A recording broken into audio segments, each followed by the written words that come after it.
Yes,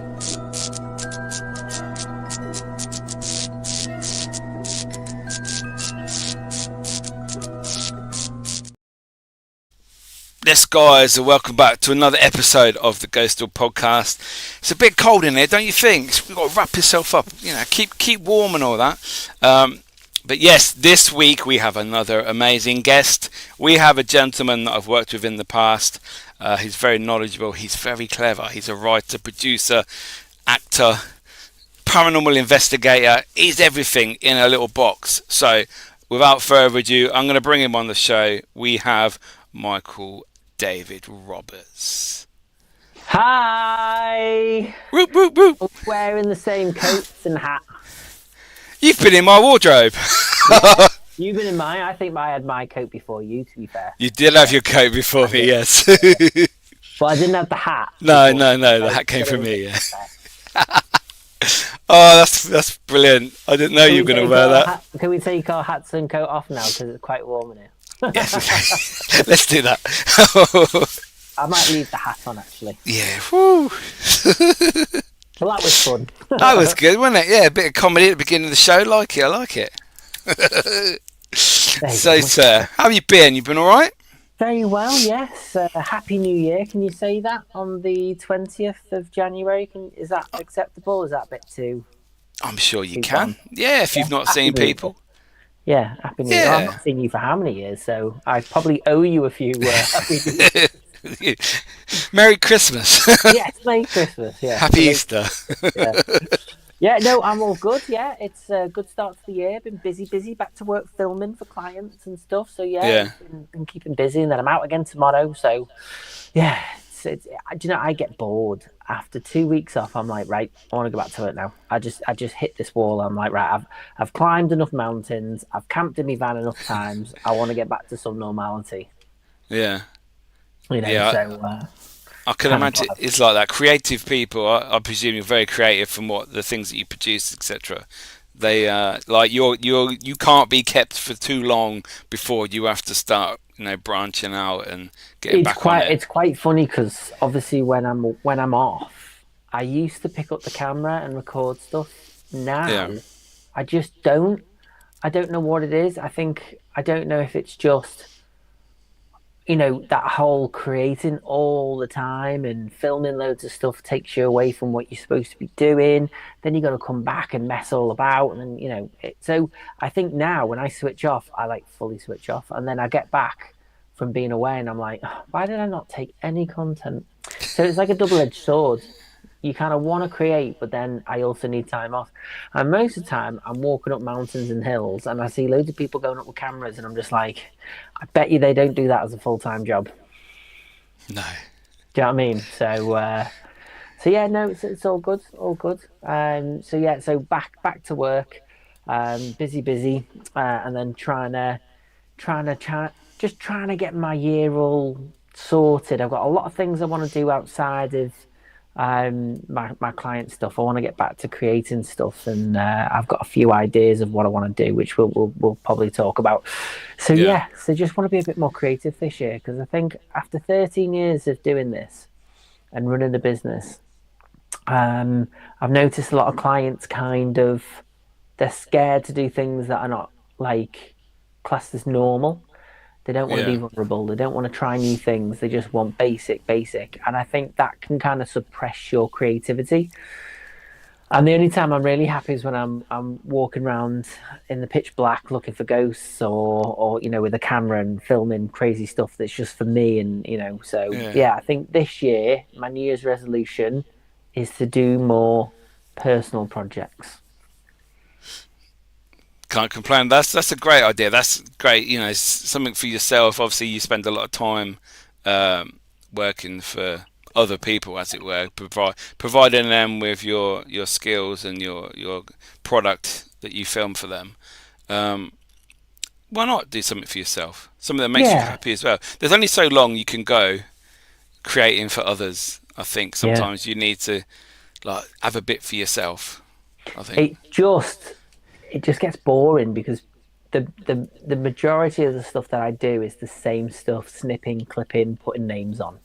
and putting logos, which, I do still enjoy doing, don't get me Yeah. wrong, but that does not feed the creativity, and it makes you it kind of numbs the fun out of it.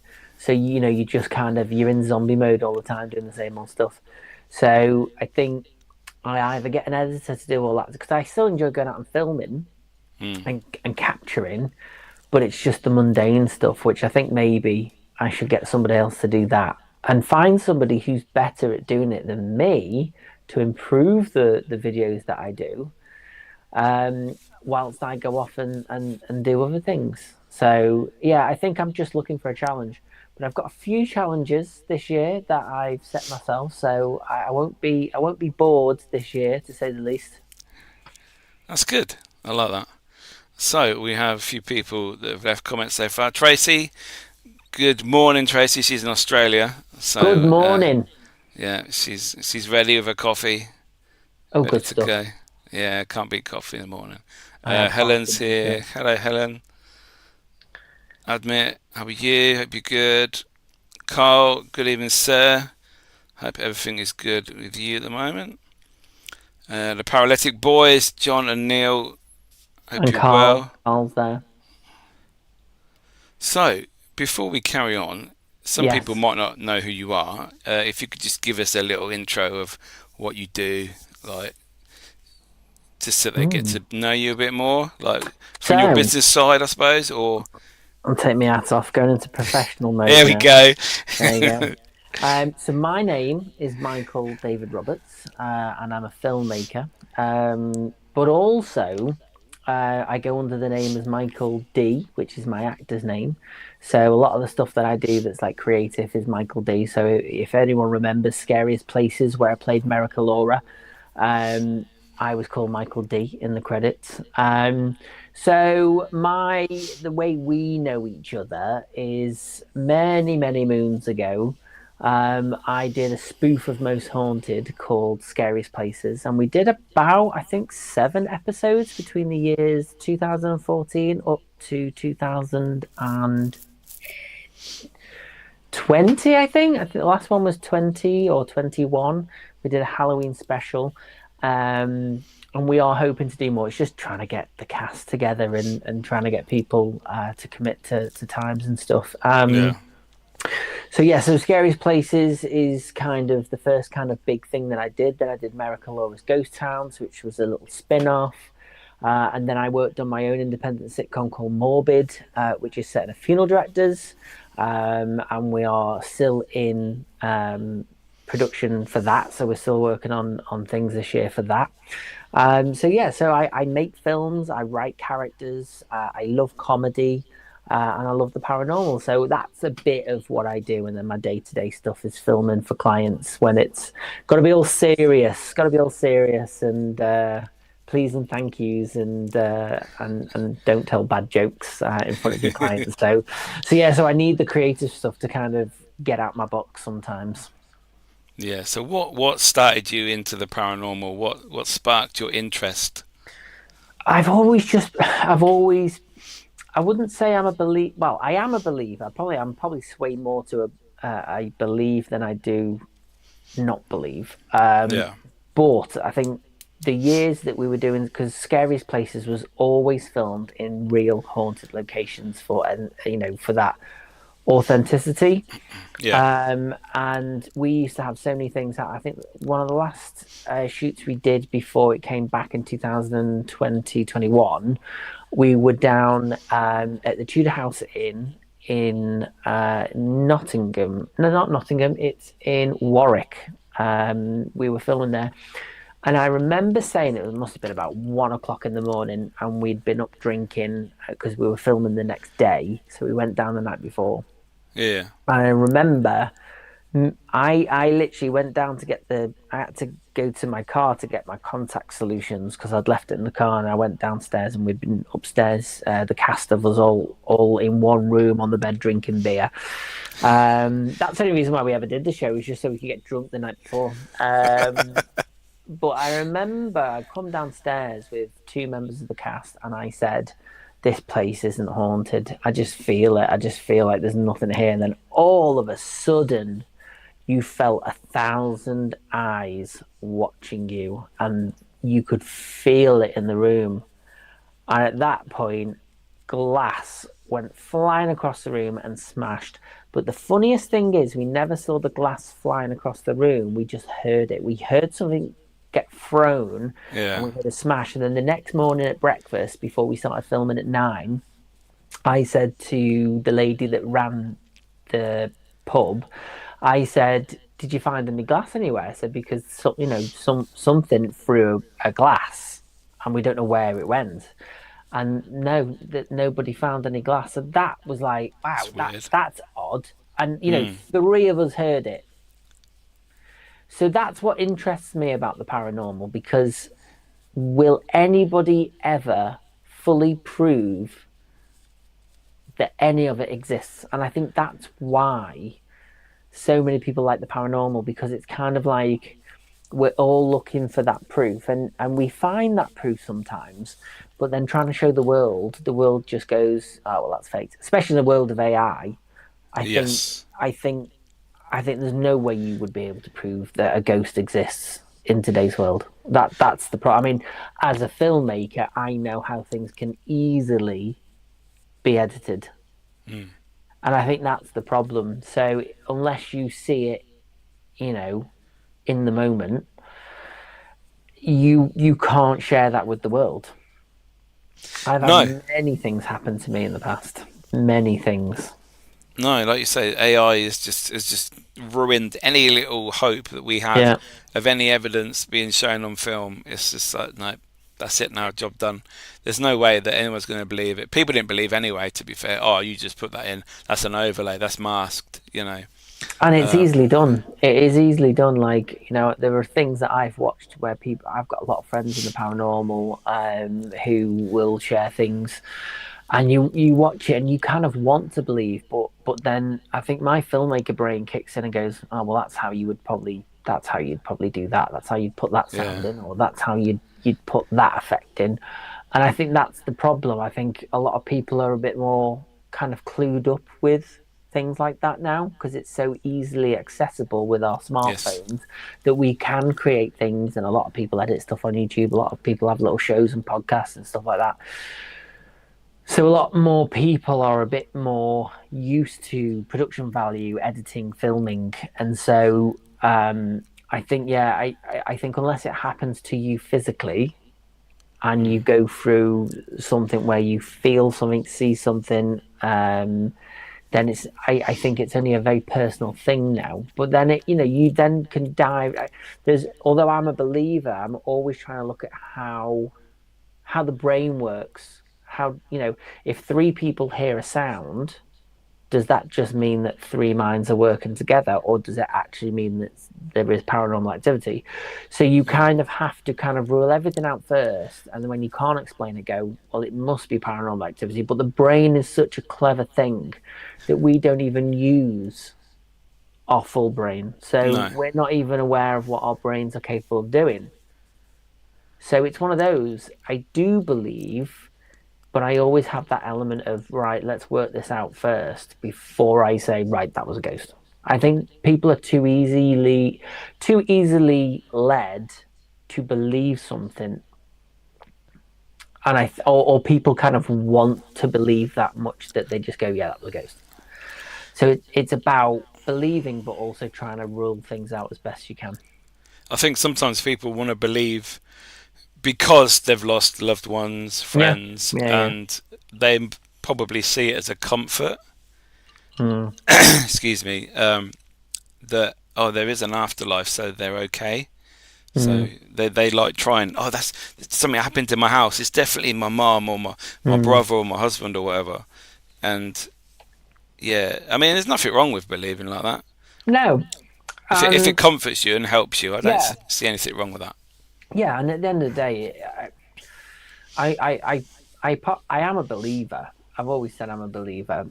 But I think for me, for it to be authentic, I think you have to go through that element in your head of, right, let's work this out first before we start daydreaming about, is this real? Is this not real? Could it be this? Could it be that?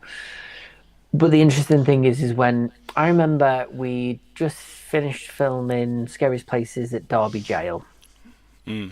So this is 2014, 15, possibly. And I remember there was a tapping on the floor underneath the stone. You've been to Derby Jail, so underneath the stone, there's no cellars. You're actually in the cellar. You're actually at the bottom of the building. There's nothing. Yeah, you're else on the concrete. Yeah. There was tapping, and it was a twice for yes, once for no.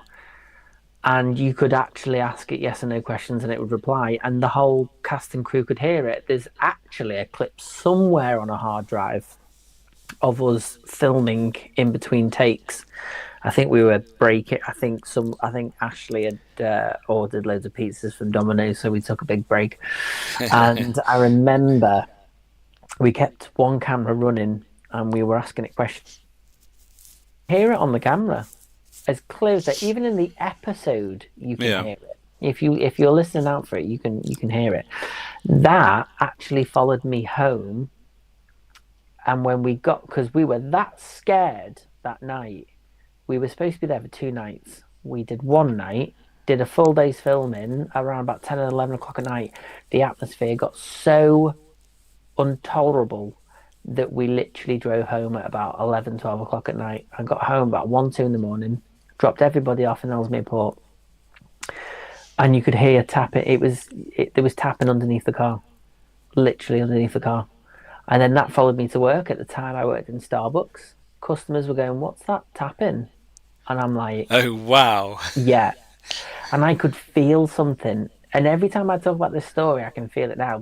I feel like something's in my spine, if that makes sense. For months, it felt like I had this backpack on, and I was waking up after like 8 hours sleep, knackered, drained. I'd wake up at 2, 3 in the morning and feel something was in my bedroom at home. But it wasn't until I was at the traffic lights and I just finished work. I was going home, and it was just constantly tapping and tapping and tapping. And I screamed at it, and it was tapping even more. I had to go back to Derby Jail. I had to go to Vernon Gate. I had to go all the way to Spiral Stairs. Yeah. Viv Powell, do you know Viv Powell? Yeah, I know Viv, yeah. She lives not far had to from do me. some kind of like exorcism. And when, whatever it was, from what I was told, it was an entity that had never lived. It was a floating energy. It had never lived a life. It was a floating energy. And when that left me, I felt it. And I could not, to this day, describe how that felt. It was bizarre. So I know something's out there. Something's there, yeah. But you just can't 100% prove. So therefore you sit there and you think, well, I know it to be true, but could it, you've always got that element of, could it be this, could it be that? But that was the craziest thing. That's probably the closest I've never physically seen a ghost. Or maybe I have, I don't know. But I've never physically seen a ghost, but I've heard things, I've felt things. And I think for me that's, and ever since then, I've never felt or seen anything since. I was completely shut down, all chakras closed. And I think Viv's tried to open up my chakras before. Yeah. I used to get this little white flashing light when we used to do Scariest Places. It was crazy. Like the things that would happen during filming was insane. Because I think if you think of a ghost, say you die, and then you think, right, I'm a ghost now. If you're in a haunted building and someone says, come on, tap something or throw something, you'd be sitting there going, I ain't doing that. You'd still consciously have, I would assume as a ghost, you would still think and feel the same way as you would if you'd have lived. I would imagine so. If someone says to you, do this, do that, you're sitting there thinking, I ain't doing that. But when we went to do Scariest Places, it was the first time camera crews came into a haunted location and didn't want paranormal activity to happen. Mm. So we went, we didn't want all of that to happen. We were like, no, we're filming a spoof film. So the ghosts are probably sitting there going, oh, they don't want anything to do with us. Oh, let's go wind them up. That's how I kind of saw it.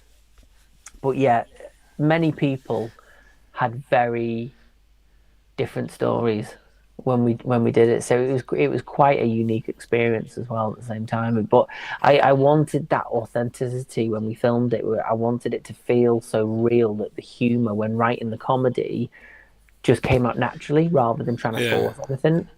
So we wanted to be in real haunted locations. But yeah, that was crazy. That was crazy. I used to get headaches all the time. Gary Fields had to help me loads of times because, like, you know, if I'd go to his house sometimes and I'd just feel physically sick and drained. It's crazy. So I know Gary. something's out there. Oh, he's ace. He only it's like 5 minutes from me. Oh, does he? Oh, wow. Yeah. That's awesome. I go to the Liverpool games with him. Ah, perfect. Yeah. So yeah, I love Gary. He's ace. No comment this season. It's let's not. Moving on. Move on. Yeah. So, Oh, we got a question from Carl. Out of all the characters you have played, who is your favourite? oh, hands down, Merrick. I think it's such a privilege to play Merrick and to have worked with Derek once or twice, and to have had that Merrick and Derek video. Like if it hadn't been for Derek, I don't think my business would have kind of like I was doing videos before, but it was like silly little YouTube videos. Yeah. And then when we did that video, I'd only just got my camera, and it was before we did the Kelvin and Hatch, which was the first ever Scariest Places. Great place. If it hadn't been for Derek, I probably would have ended up doing this. But I think he helped me so much when he didn't have to. So a lot of love, a lot of thanks to Derek and Gwen for kind of helping me out when they didn't have to, and being such a good sport as well, and realizing what Merrick was all. Because I remember I was working in Starbucks one day, and I tweeted Derek because he was in Ellesmere Port doing a mediumship night. So I tweeted him on Twitter and I said, "Can we do a little video at the end of the show?" And he went, "Yeah, sure." Oh, wow. So Kev, who played Dick Feelit, he used to be a customer in Starbucks. Okay. So he came in and I said, I've just got this tweet from Derek Okora. He said we can do this video with him. And I said, but I've literally got no money. I had like 20 quid in the bank. It was like days before we got paid. Yeah. And Kev went and sat down with his coffee, bought 2 tickets and said, right, we're going tonight. You're going to go and do this video. I thought, oh my God, this is amazing. So we went, we did the filming, we watched the show, did the filming. Then when Merrick Met Derek went live in all the paranormal groups. And then I remember we had an invitation to go to Kelvin and Hatch.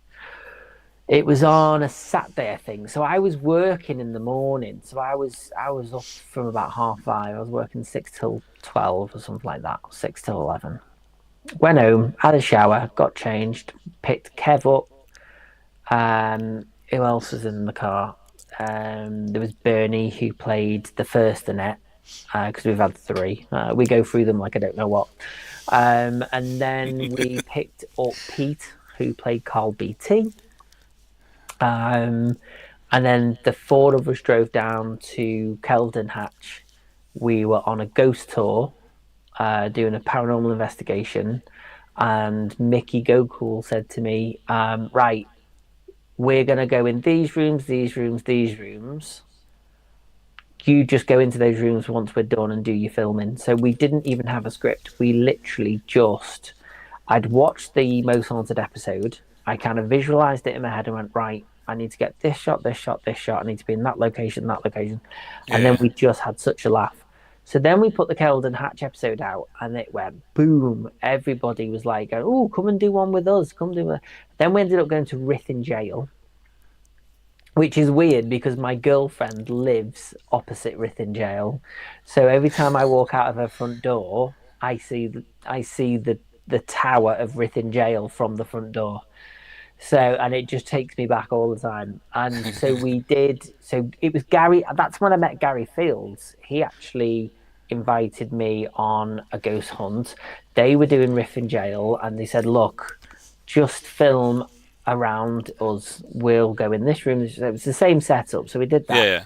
Then the Ruthin Jail came out, and then when we replaced the Annette again, we had Sam, who played Annette the second. Her brother ran the Victoria in Chester and the commercial. Oh, no, Victoria and the Saddle. So then we did an episode there, but they let us have the pub for the whole night. Oh, wow. So then we did that episode. And then I think I met Ashley. He then invited us down to the jail, or was it? Yeah, I think that's how it worked out. Then we ended up going to the jail. Then we did Derby Jail. And then from there we went up to Pendle. Then we went down to Warwick. We did actually film half an episode at Tutbury Castle, but then we'd all fallen out at that point. So there is half an episode on a hard drive somewhere that's never been finished. And then we did the White Swan, which is my local pub in between my house and Gary's house. Yeah. So we filmed there. And yeah, so the cast want to do another one. It's just what I'd love to do is to pre-record a Scariest Places live, get about 200 people in a hall, loads of seats, get like a panel with loads of Scariest Places banners, and film as if it's live. Yes. Yeah, and then Halloween this year, what I'd love to do is to stream it live with a clock in the corner that actually represents the time, and so it'll go out at 8 o'clock. Yeah. And then so it would look as if it was live. And then, and what I could then do is people who comment, because you use StreamYard. I use another one. Can't remember what it's called now. It's gone out of my head. I use another one. And so then what I could do is I can kind of put out, oh, there's a ghost on webcam too, and actually really kind of create a Scariest Places live as if it felt live, and then do that over 2 nights. So film it all in one go, but then put 2 episodes out over 2 nights, over Halloween's Eve and Halloween. Or maybe just before Halloween, because lots of people go out trick-or-treating and they have things that they're doing. So that is like the pinnacle of what I'd like to do with Scariest Places. And the cast are all happy to do it. It's just, it needs a lot of time. It would probably need to be filmed now, so it was ready for October. Oh, wow. Yeah, that sort of time scale, yeah. But, that would be brilliant. If we could find a location that was pretty empty, get about 200 people in like a hall, buy like loads of banners, set up like TV monitors with the logo flashing and stuff, and to film it as if it was live. That's like what I'd love to do. But again, it's a lot of time and effort and trying to get people organised and stuff. It is doable, and we did say we wanted to bring at least 3 episodes back this year. So, well, we know a lot of people, mate. I'm sure we can sort something out. Honestly, if people wanted to drive up to the north and be a part of it, they would be more than happy. I'll be straight up there. Yeah. You could be in it. You could be like a paranormal vet. We'll give you a funny name and everything. Yeah. Merrick and Miki wear the same hat and coat throughout the whole night. Yeah, and the joke never gets old. Well, yeah. So in answer to the question, Merrick is the best character I've ever played. Yeah. So obviously, you do your parody show from Most Haunted. You grew up watching Most Haunted. Yeah. Did that help your paranormal journey? Because it did for me. It started everything for me. I had no interest whatsoever before I saw the show. Obviously, back in the first few series, it was legendary. Yeah. And it really captured the nation, I think. Do you know what I think it is? Awesome. I mean, my love for the paranormal, like, before Most Haunted, there used to be a program on Living TV. Was it Living TV or Discovery? It was called Scariest Places on Earth. Hence why I got the name from Scariest Places. But it was presented by Linda Blair, and it was a little bit like Strange But True. I used to remember watching Strange But True with my Glassball on a Sunday, and that was years before Most Haunted. So Cheshire is where I'm from. Yeah. Ellesmere Port, Cheshire. Cheshire is rich with ghost stories, Yeah. just like Nottingham and Derby, London, Edinburgh. Um, so I've always grown up with a love of the paranormal. But I was in school when Most Haunted first launched, and I used to remember it used to be on a Thursday night, didn't it? On Uh, Living TV. yeah. Carl said he's been on that. Carl's been on loads of TV shows. Oh yeah, there's always one. There's always one. I've been on that. I've been there. I've got that. No, we love Carl. He is ace. He is ace. But I remember I used to rush home on a Thursday. I used to get so excited on Thursday. Me, my mum, and my sister would literally get a big duvet from upstairs, would put the Yeah. fire on, turn all the lights off, and we would watch Most Haunted like it was a ritual in our house. And I just adored Derek. The lives were like that though, weren't they? The lives were. I used to get the all the live. snacks, You used to get 3 the hours. computer, you used to get all Yeah. the webcams on. Yeah. What my sister would be on the computer watching the webcams. It was just a magical time, and also the locations as well that they had. They had really fantastic locations. I remember I actually went on a date to Chillingham Castle about 5 years ago, 6 years ago, as you do. Yeah, Stayed yeah. over for the Why not? night, had the whole castle to myself, and we stayed in the hall. I stayed in the four-poster bedroom where Derek gets possessed, Yeah. and it was incredible. And I remember it was like 3 a.m, and we were told not to go up onto the roof, and we took some beers to the top of the roof, and we're just sitting on the top of this castle on the roof at 3 a.m, look at the stars in Northumberland, going, God, some of the things you do in your life is just incredible. It's such a small, tiny thing, but Yeah. to have a castle all to yourself, Chillingham Castle. Exactly. Because I'm pretty sure Scariest Places on Earth covered Chillingham Castle quite a few times than Most Haunted did.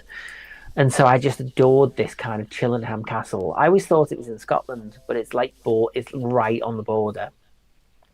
So being able to stay there and get drunk on the roof when told not to was just a brilliant night. And yeah, so for me, my love of paranormal came from watching it. I mean, we all have to love and respect what that show gave so many of us. Yes. Yeah. Do you know what I mean? They do have this. They have this kind of. It's like a mystical kind of. We were all under that spell for so many years, and I think that's obviously why the paranormal's so big now, because of that show. And had that show not have been around, probably wouldn't the landscape of the paranormal wouldn't probably be what it is today. No. So And also, when I first started ghost hunting, before I went to the locations, obviously I wanted to go to the locations that Most Haunted had been to, because they're the famous ones. So I'd sit on YouTube and watch the episodes of Most Haunted before I went to the investigation. And I thought, oh wow, this happened, like you said, in the bedroom, the four-poster bed with Derek. This is what happened in this room. Oh my God, look at this. This is the cellar that this happened. Like, first time I went to the Ram. Oh, that's where Stuart got battered in the barn. What was that episode where I think Stu and Carl are in the cellar and the barrel's starting to go up the hill? In the brewery? Yeah. Yeah, I can't remember. Yeah, Stuart was supposed to be on his own, wasn't he? And then suddenly it came down and it went back up again. Yeah. And it's like, what is that? And then there was another one where Derek, Yvette were at, they were in a military aircraft hangar, and there was there's like a museum. I think it was one of the last ones before Derek left. It was, I can't remember. That's another good one. It's funny because obviously, when I created the Kelvin Hatch one, I'm pretty sure I literally watched if you actually watch the Derby jail episode, it's so like for like. I remember Richard Felix, he said, we were sitting around the table and I was going off memory because that's how my brain works. I don't write things down. I just, in my head, go, right, I need to get this scene. I remember setting it up, and Richard was next to Dick Velit, Kev, and he just sat there and he went, "This is so surreal." He could not stop looking at Sam because he was like, "You just look just like a vet." Like he was kind of in this kind of daze of, wow, this I've gone back 15 years. He was, Yeah. and then when he left, he was just like, "Can I stick around for a bit?" I'm like, "Yeah, you do whatever. It's your jail. You can do whatever you want." And yeah, it was just. I've actually got on my desk, pride of place, a signed photo of me and Richard Oh wow, young outside the you. jail. That's So brilliant. that sits on my desk. Pride of place. I never got an autograph off Derek. Oh, that's a shame. But I got a But you big filmed image with of him, so Derek, so yeah. that's probably better, isn't it? Really, to be fair. Yeah. But yeah, so yeah, I've been very lucky. Been very lucky because we've had Derek involved, we've had Richard involved, we would have had Leslie involved, but obviously we all fell out. And then because I worked at Tubby Castle for a while, not long after that, I did all like Oh wow. Christmas and like New Yeah. Year's parties. I'd like pour pints and serve at the bar Oh and stuff. wow. Yeah, like Great literally, place, though. Yeah. I worked at Tubby Castle every bonfire night. Did the firework shows and like sold hats and cups and stuff, and helped with the car park one year. That was fun. Got a walkie-talkie. Ah. And Leslie was all right. "How are you? How's my favorite Merrick?" And I'm like, "Oh yeah, he's good. I love Leslie." But yeah, we had Richard, we had Phil Wyman and Sarah. They did the last episode at the White Swan. They sent us some night vision stuff to go into the episode. Okay. I actually spent New Year's Eve with them once. It was so bizarre, and then I think my van broke down on the way home on New Year's Day. But yeah, they invited me up to spend New Year's Eve with them, and it was absolutely brilliant. And they invited me onto their show as well. So yeah, like it is the unofficial official spoof of Most Haunted. It's the most accurate and close to the show that you'll get. Yeah, I think so. I mean, you got Most Fire, didn't you? That lasted for a while. I got what? There was that parody show, Most Farted. Do you remember seeing? Yeah, That yeah. was quite That funny. was Saturday Night Live. I think did that. Yeah. Yeah, I do remember that one, Most Fathers. Yeah, yeah. I think our humour was a little bit better than theirs. Yeah, Yeah, yeah. You got production value. Yours is awesome. So obviously, you said about the Derby Jail tap-in and yeah. the potential spirit that followed you home. Is that the only thing paranormal that happened while filming the show Um, that you can nothing remember? happened. Nothing Uh, happened up in Pendle, but a lot of the time we were in fields in the middle of the night, so oh yeah, yeah, we didn't yeah. really. We had Simon Entwistle do a little piece to camera as well. He was like our little historian. Pendle So genius. Yeah, he he's had a little awesome. part. He was like, when he met us, he was like, "I'm such a big fan of the show," and I'm like, "Oh, Simon," and we loved it. He was so, and you know what? He helped us with the history. He gave us locations. Location said, "Yeah, yeah, you can come and film," because they knew Simon, and Yeah, yeah. so that was good. I don't think anything happened at Chester. Nothing happened at Rithin. Kelvedon, no. I think it was just Derby. Derby was the only place that something really kicked off, and then after that, once I got possessed by something, I've never ever felt or heard or seen anything. Actually, no, I tell a lie. First time I stayed at my girlfriend's house, she thinks I'm mad. But first time I stayed at my girlfriend's house, I could hear things in the kitchen, like a hustle and bustle of I could feel something. Yeah. And I said to her, I think I could be wrong, but because I'd been kind of connected with the Rithin jail, and it's literally, it's at the back of a house. You can literally physically see it's like a 5-minute walk. I don't know whether anything had kind of come over. I can't confirm or deny, but that was the only time I felt something that was similar to how I felt when we did Scariest Places. But apart from that, nothing. nothing, which is a shame, really. Yeah. Imagine getting some paranormal evidence while you're filming your spoof show. That would be just Yeah. ironic, wouldn't it, really? But it's funny. I remember there was something when me and you met up when we were at that place in Burton-on-Trent, The block, yeah. the block. Now that was a scary place. That top level. Such a shame that that's not there anymore. But yeah, there was that little corridor in the before you get like when you're in the roof section. Oh Yes, my yeah. God. Yeah, I that night was horrible. With the barrels, where the Yeah. barrels were. Yeah. Yeah, Yeah. I had a locked off camera there, and they were banging, like someone was hitting them. I put Mm. it out on YouTube, and I got copyrighted for that from someone else who Oh, was also on the show that we were filming. And it's like, how can you copyright? It's my video camera. yeah, yeah, It's yeah, like yeah. there's no humans in the footage, and it's like, yeah. That show that we did, that had quite a good idea. Was that your production? Did you write No, that? no, The idea for? yeah. So I can't remember how it went. I was asked to. I was messaged on Facebook and said, "Oh, would you come and film this pilot idea?"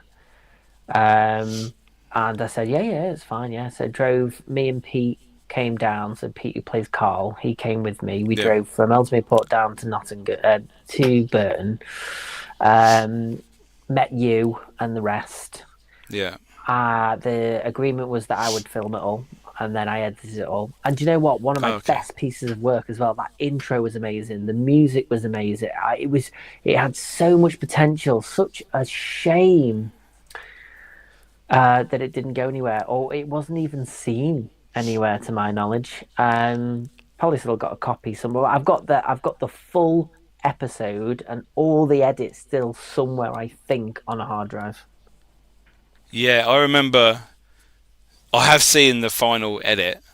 It I was think. brilliant. I was so made up with it. I was like, "Oh, this is so good," and the next minute, I was not a part of it, and I'm Yeah. just really watching what I say Yes. because And I've let the past go now. It's all good. yeah. Oh, yeah, yeah. And then about 2 months later, I was let go.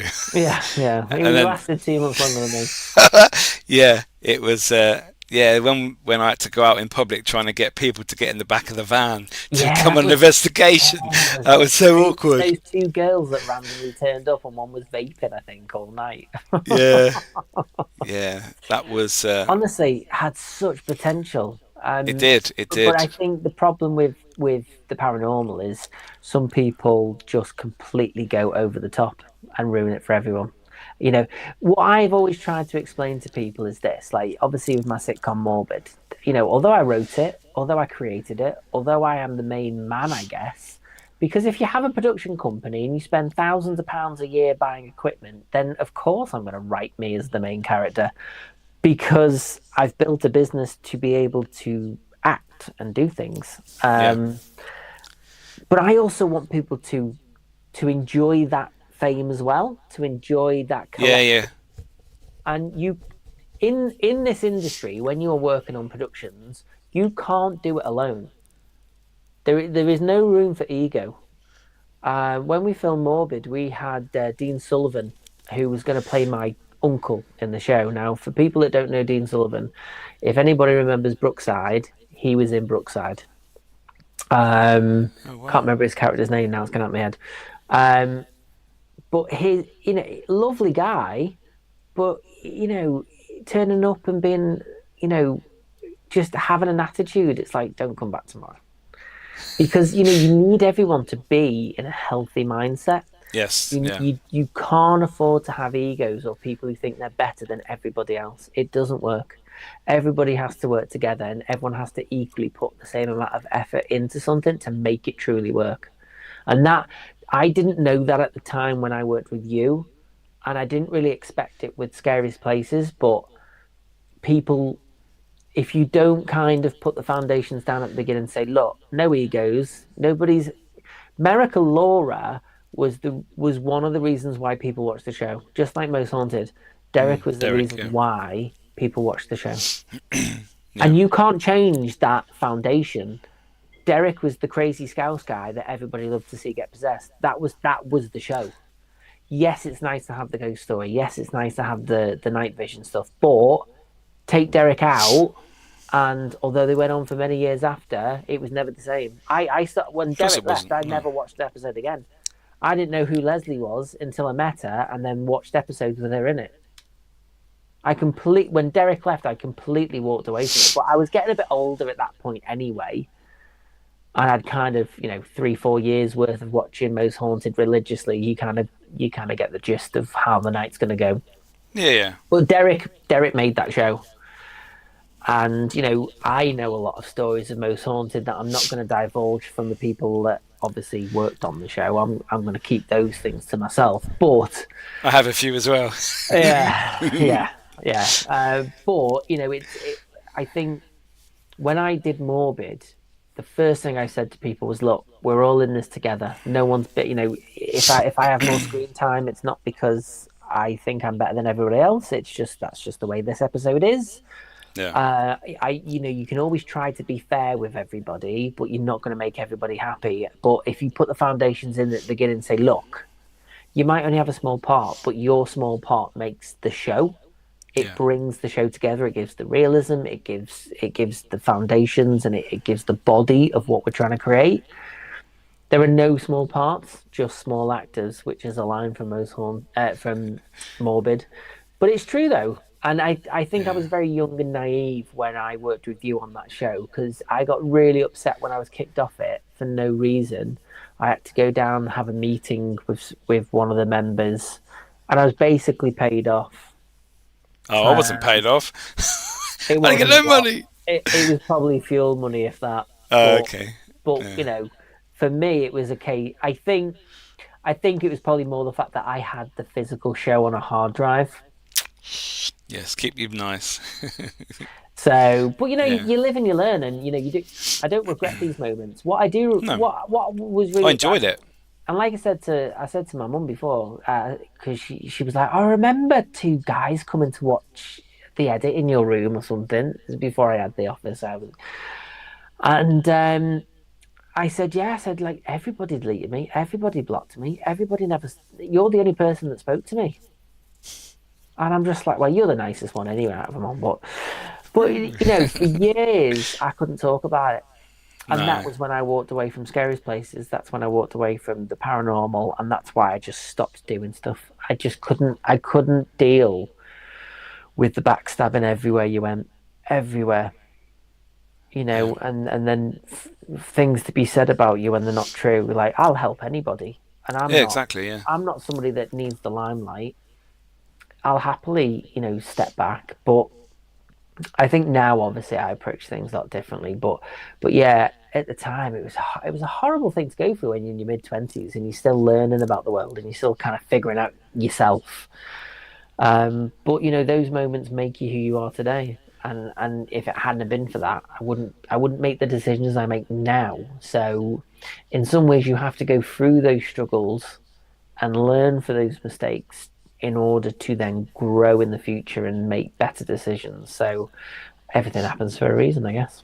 Oh yeah, definitely. I don't regret anything that's happened in my life, because if I'm happy at the moment, then I've had to go through the other things that are good and bad to get to where I am now. So, I've been through shit with the paranormal, and in a way it's the best thing that ever happened to me, because it just made me free, and I just did everything. I worked with so many people over the last few years. It's crazy. Been to so many places. So for me, I'm quite happy. So we have to live and learn, take it on the chin, and then try and make something positive from it, I think. And you're well respected. You got a lot of people that support you, and I think at the end of the day, things happen. I think it just makes you the person you are, and you can look back and go, do you know what? I like who I am. I like the fact that I don't just jump into things without thinking. I kind of go, right, let's assess this. Let's find out who's who, and I think it just makes you it does change who you are, because I used to just say yes to everything, do everything, and not even think that anybody was going to stab me in the back. But yeah, it was a great night. We had a laugh. We created something that could potentially have been really, really good. Could have been a great TV show, that. Could have been. And if everybody had realised at the time, we all created this collectively, regardless of who actually came up with the idea or this, that, and the Yeah. other. Creatively, we all put time and effort into something and created something really good. Yeah, and it's never been done on telly, that idea, I which know, is I know, strange. Yeah. you Well, know, but some good things just stay hidden away. they do. One day, you never know. One day, So one Carl day. said Dean played Jimmy Corkill in Brookside. Jimmy Corkill, that's it. Yeah, that's it. Yeah. Yeah, I couldn't. Obviously I'm talking on camera, so when you're talking in front of a camera, things go out your head. But yeah, Yeah, Jimmy yeah. Corkill, lovely guy. Met him on a ghost hunt at what it was the Gladstone Theatre near Birkenhead. It's in Port Sunlight. He came on a ghost hunt. I think Gary was there. I think Gary was there, and he said, "Yeah, I'll get involved in your little sitcom." Lovely guy, lovely guy. I think he was just going through a few things in his own life Yeah. at the time, but yeah, lovely guy. So what is Morbid? You keep mentioning Morbid. Give us the synopsis of Morbid. What is it?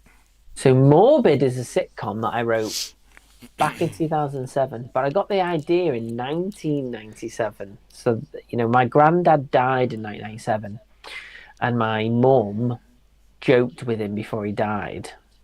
We used to visit him after school in hospital in Chester, Yeah. and she used to say, "Your nose will never fit in a coffin," and he was laughing.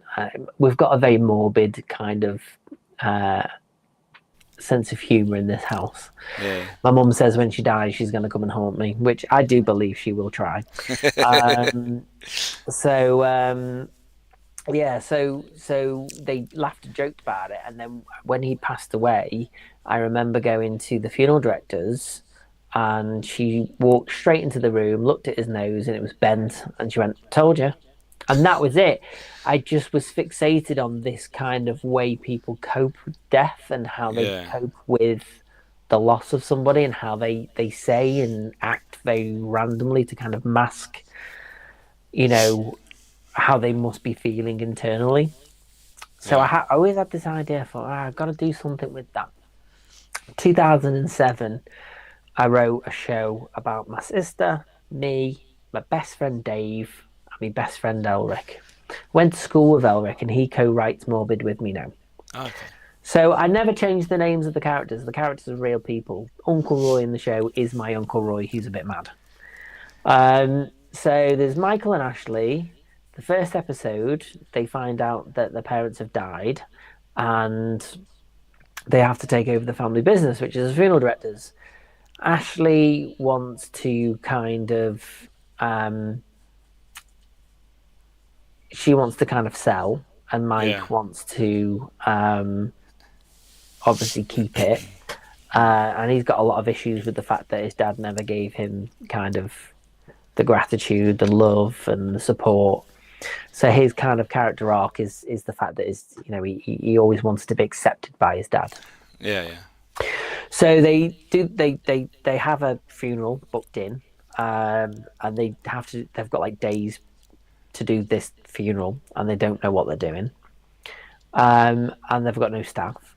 So they take on Dave, who's a bit of a Del Boy character, Jack the Lad, get anything off the back of a lorry, anything that's cheap, he'll sort it. And then Elric is like this new age hippie that thinks he can talk to the dead. It's never confirmed or denied whether he can or can't, but he is a bit of a dreamer character. And he wears flip-flops everywhere. So it's about a brother and sister take over family business, take on these two idiots that don't know what they're doing. None of them know what they're doing, and they've got to make it work in this small little village where everybody knows who they are.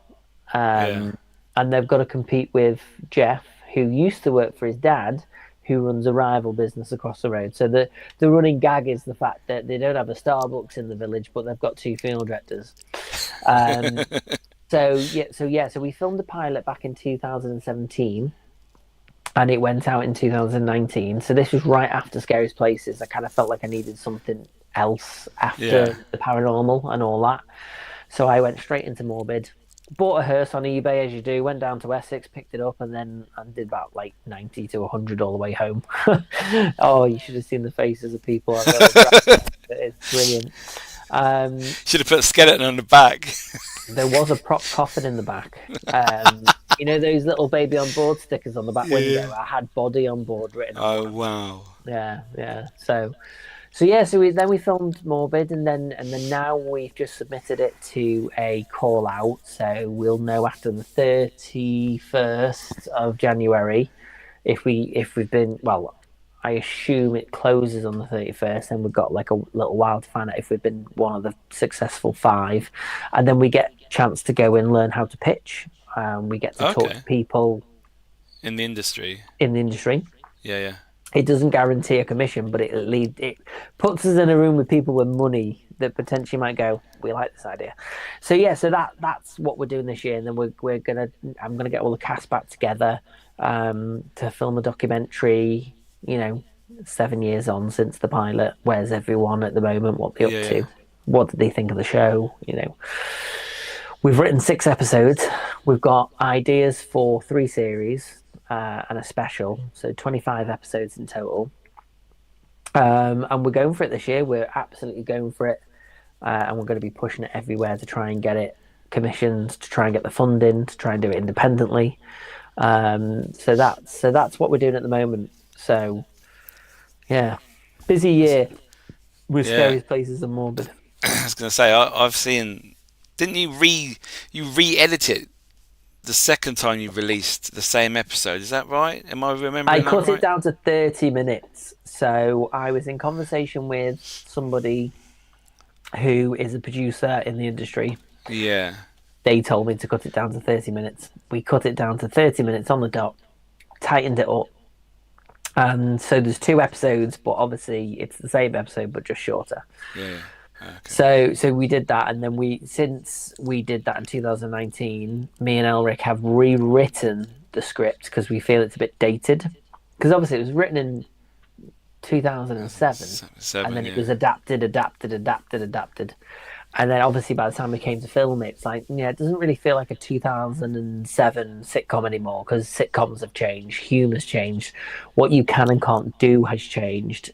So we've rewritten it. We're going to hopefully film the pilot again this year, but we've split the pilot into 2 episodes.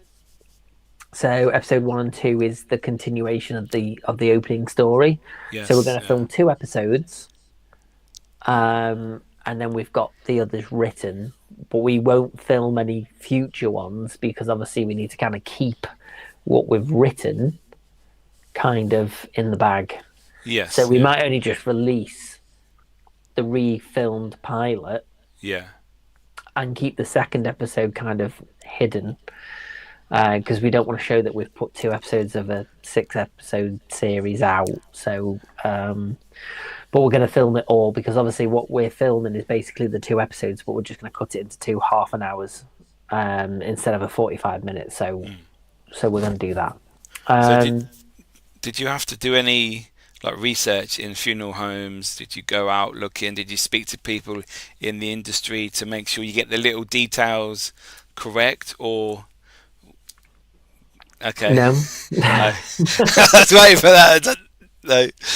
Okay. No, I just had this idea and filmed it. Fair play. And but we had a funeral director working on the show when we filmed it. Oh, okay. There you go. Yeah. We filmed Giving in a you real. the tips. Yeah. They lent us a coffin. They lent us a funeral car limousine to go with the hearse that we'd bought. Yeah. He lent us his embalming table and one of his staff members to play a dead body. And he's still very much part of the kind of cast and crew, and he had a little cameo in it as well. Oh, that's brilliant. So we learnt a lot actually. So as we were filming, we actually changed scripts in the moment because we realised, oh right, okay, so what is this accurate? Is this accurate? And he went, well, I'd change this, or I'd do this instead of that. So we kind of adapted it as we went along, and obviously now, I've worked with crematorium companies. I've worked with a big company called Memoria. I've travelled up and down the country filming all of their locations. Okay, yeah.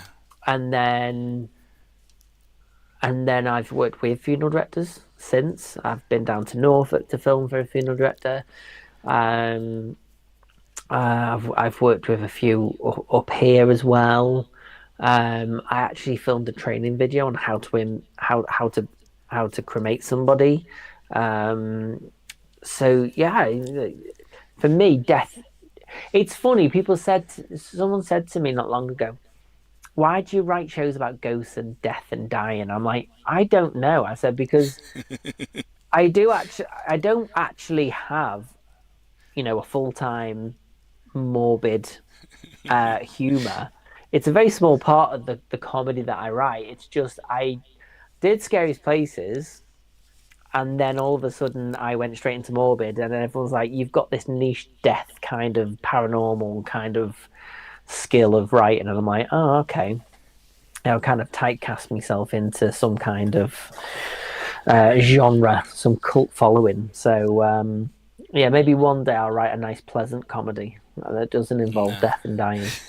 That's not interesting. I love the death one. Yeah, that's true. The death but how do you write death as funny, but not cross that line to be disrespectful? You don't focus on the death. You focus Okay, on the right. characters dealing with the death. Right. Okay. And I think that's why you don't see sitcoms about funeral directors. Yes, there was In Loving Memory with Thora Hird and Christopher Beanie. Yeah. There have been a handful of shows that will use certain characters that are funeral directors or whatever. And you'll have like the odd episode of Father Ted where someone's died, and you'll have, the reason why it's probably not been done is because I think when I've seen people that have done pilots, and it's the generic putting the milk in the fridge where the dead body is. It's having your lunchbox next to Mr. John. All those kind of things. It's like in the first pilot of Morbid, we actually dropped the coffin. Now we've completely taken that out, because even now we look at it and go, yeah, that's not the comedy we want. Now we know more about the industry. Now we know more about the people who, they're unsung heroes, people that literally have to scrape dead bodies off roadsides, people who have to deal with, young infants dying. These are people who don't get the credit that they deserve. And when we rewrote the episode, we went, do you know what? We don't really need to drop a coffin. I think that's quite childish. So, we're willing to learn and go, right, I don't feel like that anymore. I don't really want to do that kind of humor. We tried to stay away from the generic gags. But looking back at our own work, we went, yeah, I think we'll change that. I don't think that's what we want to portray. So I think as I've grown up with this show in my head, because this show was in my head well before Scariest Places, I think it's adapted, it's grown, and it's gone with the times. And that's why I think this year we're happy to film the pilot again, to kind of show that we've thought a bit more about it. But yeah, the amount of funeral directors that message me and go, "Oh wow, this is actually quite good, considering." So yeah, so we're kind of seeing where this year takes us. Documentary and a refilm of the pilot will kind of put us in a better position, and then we then submit it again and submit it and submit it and submit it until somebody goes, "Oh, just take the money and make the bloody thing." You know what I mean? If you ever need a grave digger in the background, mate, I let will me know. tell you right now, live on this podcast now, it's yours. You message where if I still have the power to do it, I will do it. That'd be awesome. And get your little JCB out. So if you could work in, we'll say it as your dream project, what would it be, apart from your own show, obviously? What sort of project would you like to be involved in, to write or star in, if you could? Morbid obviously is the number one. Yeah. But I think obviously if we took that out the equation, if you took your stuff you've already done, I would love to do a real paranormal show that does not do night vision, does not do investigations, does not try to prove a ghost exists. a show that just talks about the stories, Yeah. all the great famous stories of the UK. Don't care about America, don't care about going abroad. All I care about is British, good British paranormal ghost stories, and leave the audience to kind of go, oh, that pub's not far from me. I'm going to go and have a little look at that. And, so I don't think a show needs to prove a ghost exists. I think those days have gone. Yeah, I think if more people, because I have people message me all the time going, oh, I've got this idea for a ghost show. Do you want to get involved? I'm like, nope, do not want to know.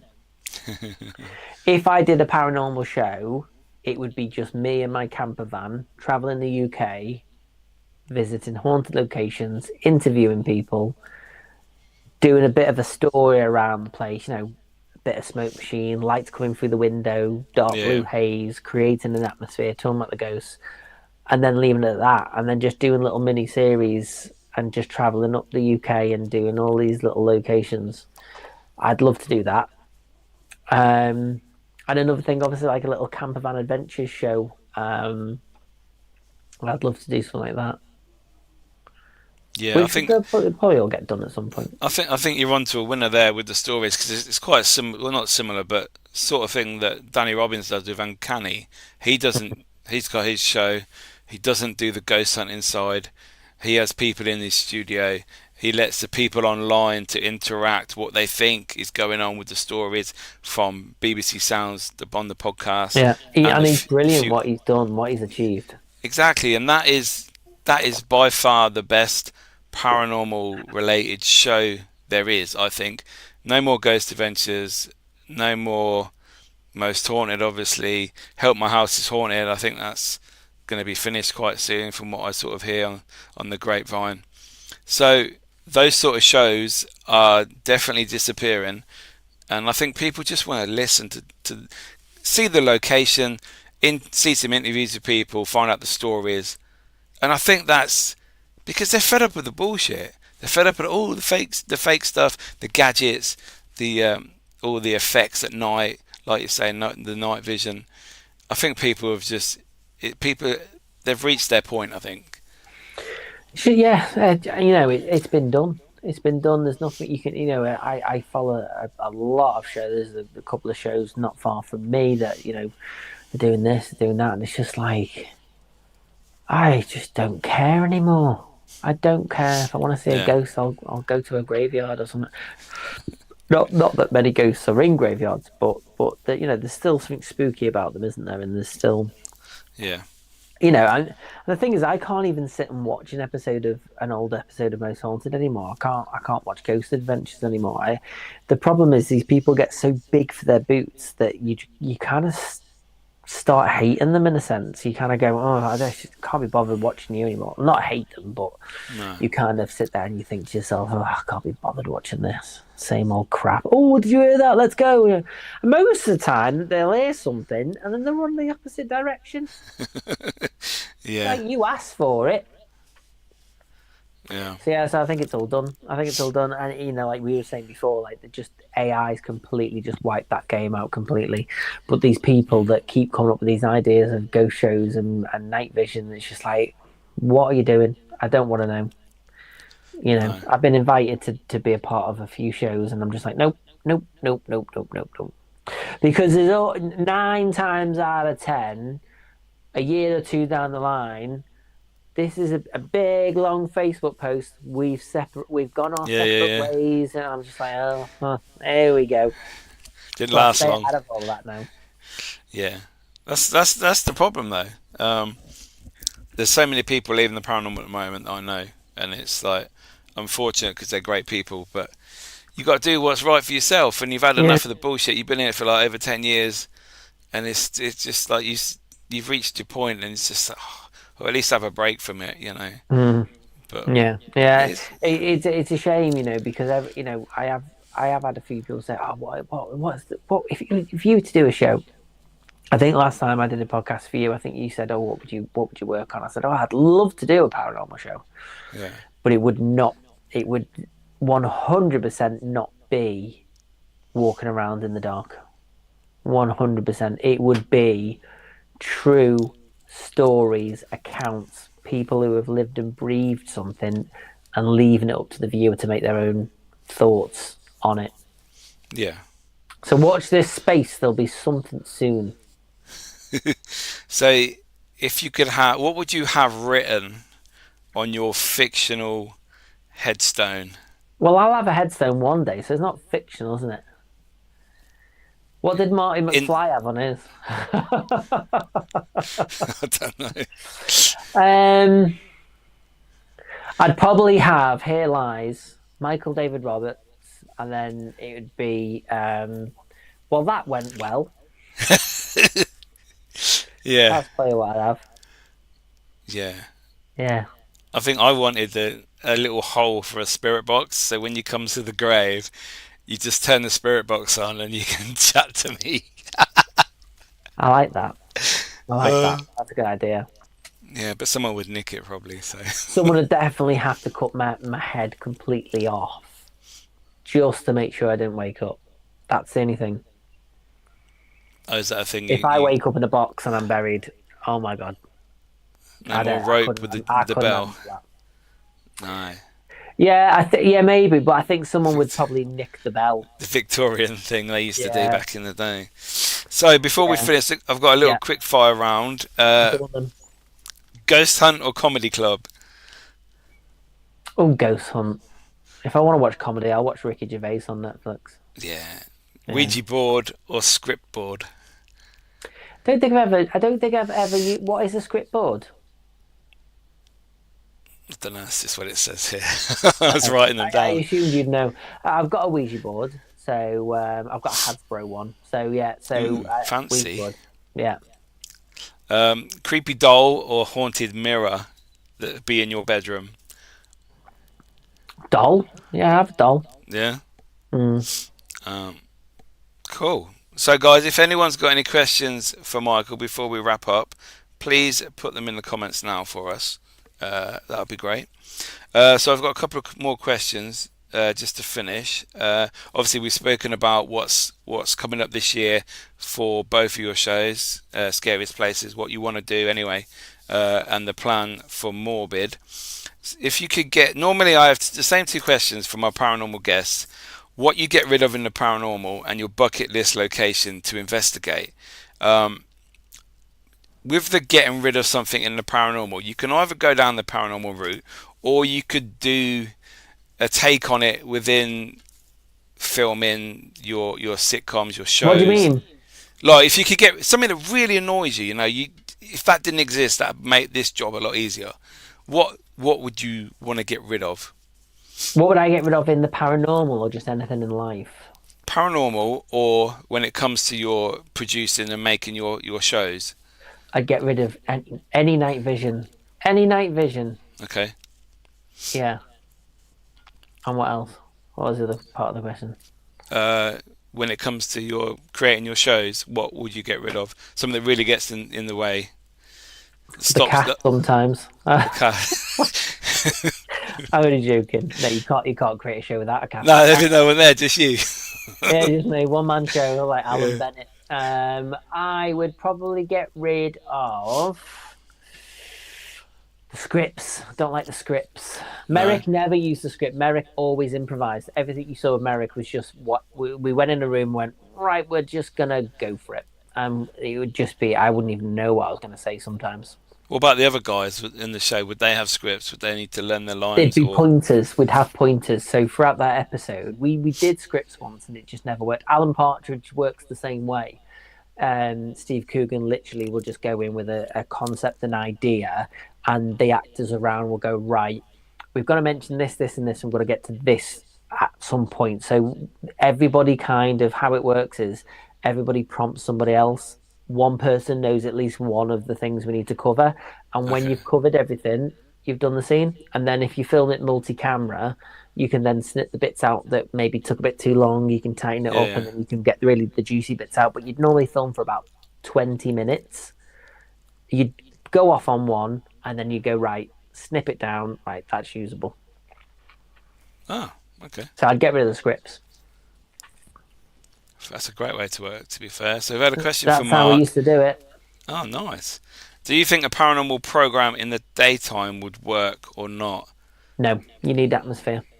Yeah, you're going with too much noise, outside It's influences. not noise. It's just you need to create the illusion, and the only way you can create the illusion is like now. I've got a light on me here. I've got lights at the back of me. I'm creating an illusion.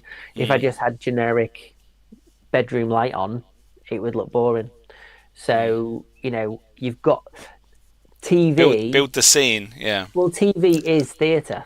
Yes. We're Yeah. entertaining, so you have to kind of dress your backdrop. You've got so those most haunted episodes where you'd have big, massive blue lights coming through the windows. They'd set off a haze machine, and you'd get those nice kind of hazy little lights. So that's and the nice roaring fire, and a vet sitting there with a leather jacket on, saying "Ooh, ghosts." That is the illusion that creates. You can't do that in the day. With the butcher coming in with the sausage and bacon deliveries and stuff, and the Carlsberg man dropping off a couple of beers. You just know it needs to be nighttime. Yeah, you got to add that spookiness, and You've got to. That it's the illusion that people want to see. Yeah. And the last question for me, like I said, bucket list location that you like to investigate if you could. The Ram. I've never done the Ram Inn. Yeah, I think that's the one that's been on my list. It's that, and there's the other one it looks like the Ram. Skiddle. Skirrid. That's in Wales. Jamaica Inn, actually. Jamaica Inn. I've been to Jamaica Inn when I went down to Cornwall. Took my camper van there. Yeah. I'd love to do one there. I'd love to spend the night at Jamaica Inn. Yeah. How is the van? How is Jurgen? Is he good? Touch and go with the cold snap. The glow plugs weren't coming on, so apart from that, it's fine. Oh, that's good then. so you never know. There we go, paranormal show, camping with Michael. I think there will be something this year. There'll be something locations. ghosty. I'll be back in the paranormal this year with something. So if anybody wants me to come along to a location, or if anyone wants to collaborate, even if you want to come and collaborate with me, we'll do some bits together. 100%. I'm looking to do something paranormal. Tracy said your stories are really fascinating to hear. Thank you, Miki and Michael, for sharing. Very good. Thank you, Tracy. How can people still watch Scariest Places and Morbid? Where can people see these? Most people probably haven't seen the one we did 3 years ago, which is the White Swan Inn. If you type in Scariest Places, the White Swan Inn, you'll see it. Or you can go to youtube.com/Take the Cake Pro, and it will be in a playlist with every episode from when Merritt meets Derek, and then all the 7 episodes are all there in order. There we go, people. You know what to do. I'll post it on my Facebook. Most people in the chat are on my Facebook. So my name's Michael David Roberts. By all means, anybody add me. I'll talk to anyone. Add me, and I can send you the link, or I can post it on my Facebook after this. Yeah, I think because obviously you want to do more stuff with these shows this year. I think it'd be good because there'll be a lot of people that might not have been around like what we do. When I was around the first time, yeah, exactly, like pre-COVID, etc. So I think it's always good. Peeps. Yeah, to reinvent yourself. Michael David Roberts.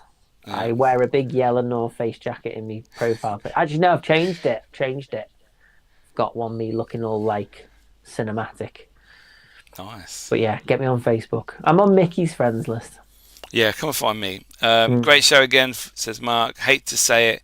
Did not have a clue who you were, but very interesting. See? Oh, thank you, Mark. I don't know who you are, but that's what it's all about, isn't it?